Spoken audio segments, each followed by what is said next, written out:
Well, to discuss the DRC's election further, I'm joined now from Leicester, England, by Micheal Tshibangu. He is a political advisor for the opposition leader Moise Katumbi. In London, we have Vava Tampa. He is the founder of Save the Congo. And in Ghana's capital, Accra, we have Kambale Musavuli. He is the spokesman of the group Friends of the Congo. Thanks, all three of you, so much for joining us. Let me begin with Micheal Tshibangu. First of all, do you think this further delay in the general election is a travesty for democracy, or is it necessary to at least try to ensure a freer and fairer election? It is a travesty for democracy when you consider that the election in DRC was supposed to be held in 2016. We are 2 years late, and this is inexcusable.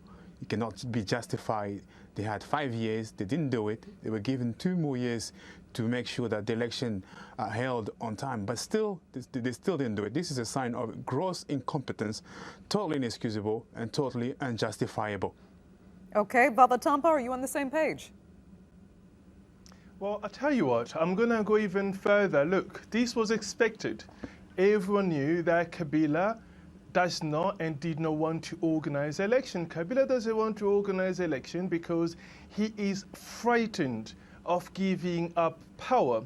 He doesn't trust anyone around him, including his own cousin, Emmanuel Ramazani Shadawi. That's the reason he doesn't want to organize elections. And this is why from the onset, as a solution, some of us in the civil society organizations or groups in Congo as well as outside Congo, we have been pushing from the onset for a civilian transition without Kabila, without his camp, without the opposition, without any politician whatsoever.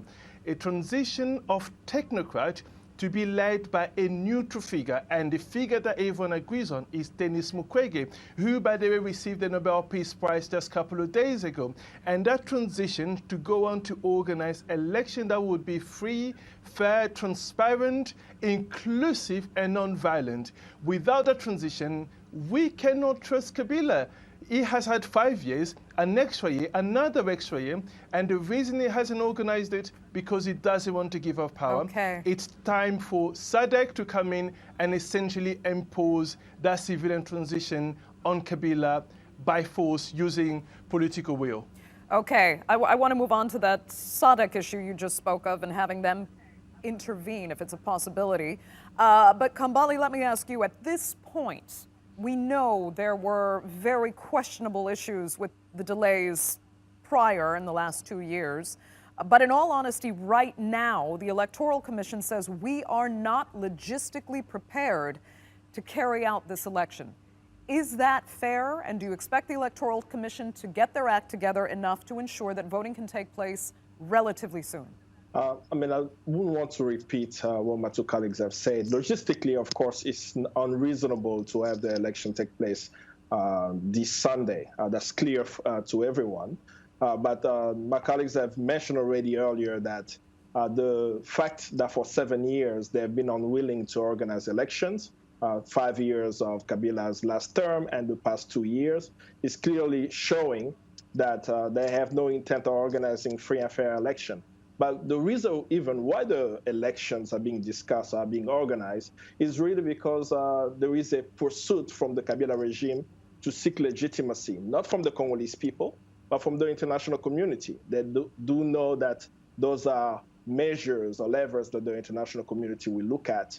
Is there democracy? Are there elections taking place? Without looking at the issues that may occur. This happened in 2011. There was a rigged election in 2011, and Western nations legitimized the result of the 2011. And we can also argue for 2006. So now the challenge that we'll face this December 23rd, when it's going to be clear to the population and the international community that election will not take place, will be to make sure that we continue to shine light on the issues, because we know as we speak that security forces are going to harm the population, as obviously they will hit the street, they'll demand the elections take place, and they'll demand that the aspirations is reflected. So that's why it's critical for everyone in the international community to watch what's happening in the It's interesting, Kambale, just quickly comment on this, because as you say that, the ICC chief prosecutor said today that there is now a risk of grave crimes being committed in Congo ahead of the next vote. Why do you think she made a point of saying that? It sounds a bit vague, but why would she have said it? If you look at the historical line for the past 2 years, we've had many Congolese die. Teres Kapangala, a young Congolese woman who was killed within a church, coming out for a rally. We have Rosimu Kendi. Just not long ago, we had university students. That was Rodrigue Liwo and Yacine Kimbafu, university student shot and killed at the university campuses. So we know that the security forces are willing to kill their own citizens, of course, using the orders of the commander-in-chief, I would say. I could argue Kabila or even any government official. So we know that this will happen, and this is why the ICC is warning the situation. Yeah, Vava, quickly, go ahead. I'm really angry at the international community. I'm incredibly angry at the UK, at the French, at the Americans, the Canadian, the South African, the Swedish, the Norwegian. I'm even more angrier at SADC leaders, because we have known this.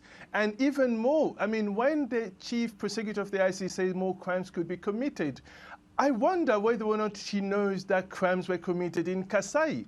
We have an entire province right in the heart of Congo in Kasai, which has been ransacked by Kabila's people. And we are talking about 1.5 million people being displaced. We're talking about over 4,000 people killed, including two UN expert. We are talking about 90 mass graves found in one province in a space of 1 year. And that province was ransacked simply because they took a stand against Kabila. We are seeing the same situation in Beni. So now when the ICC prosecutor says that, I wonder why is she alluding? Are those not crimes enough? Those were not enough to alert her and other people that the Congolese people are being massacred by their government. How many more people they want to be killed? It's not as if there isn't a solution. That we know what needs to be done. And that is a civilian transition without Kabila, led by someone like Denis Mukwege. The question is why that option hasn't been put into place, why that option hasn't been implemented. That's the question I want to be. I want the international community to answer Baba, to. You because keep our lives. Raising Denis Mukwege. What do you really believe he can do? What position should he take? How should he rally the Congolese right now and the international community? Look, we found ourselves, we have on one side, you had Kabila and his camp, essentially refusing to give up power. And you have on the other side, you have politician opposition figures, some of them in exile, like Moise Katumbi and so on and so forth, some of them on the ground in prisons. So clearly, no politician can unify the entire country to go forward in an election. Because of that, we need someone who is neutral, an independent figure, a moral authority, if you like. And there are two names that had been put forward by the Congolese people. One is Monseigneur Mosengo, and Mosengo has clearly said that he's not going to do it, partially because he's elderly. The only other figure we have who can easily unify both the opposition and the civil society and everyone else, as well as SADC and the international community, is potentially Denis Mukwege. And that's the reason why people like me in civil society and other people have been pushing this idea for nearly a year now to save lives. It's the only way that we can save Congolese lives. Why aren't we hearing the same lead us from into him? A democratic way. Why aren't we hearing a push from him? Where is his campaign? Well, for a start, that because Denis Mukwege doesn't want to be president. He's not a politician. So he's a civil you can't society say he's figure. The figure that He's we a should be moral looking authority. at if he's personally not interested. Well, to say he's not interested is to say sort of we asked him and he said no. I have spoken to him on this. I have been following this guy for nearly 2 years now, essentially to sway him, to convince him that he needs to do this task. And I have reasons to believe that push come to shove, he will do it. He will lead his country forward into a democratic way forward. I'm wondering if we should host a separate segment on that issue alone. But let me go back to Micheal Tshibangu. Certainly. I mean, I'd like to ask you, Micheal, then where you think a real solution actually lies. I mean, Vava's talking about international intervention, particularly SADC should take the initiative to step in and actually get on the ground and do something to ensure a peaceful transition of power somehow. But you're going to hear a number of international players complain that, just as Vava said, there is no real unifying candidate to rally behind. Many of these candidates are divisive in their own way. So what do you think the international community could do? If not the international community, where is a solution? Well, as it has been mentioned, it is clear that the problem right here is the government of DRC. Even during the electoral campaign, we've seen the government still using violence. We had Martin Fayulu, the candidate of whom we support, a campaign being disturbed by police officers using tear gas, water cannon, and shooting at people who are simply attending the campaign of an opposition figure. Well, we've also seen the government, the governor of the city of Kinshasa yesterday suspending the electoral campaign in the city of Kinshasa at a time where the opposition figure, Martin Fayulu, was supposed to hold his meeting. So even if the campaign is not free, the government is doing everything to control this process and limit people's ability to express themselves freely. And the signs are not good. And we've given them 5 years, they've not done anything. Right. We've given them 2 years, it's still not enough. That we understand. are continuing to see violence on the ground. We are continuing to see oppression on the ground. We know your position on that. At some point, the international community will... At some point, the international community will have to intervene, and if they don't intervene, at some point being now, because we can't really waste any more time.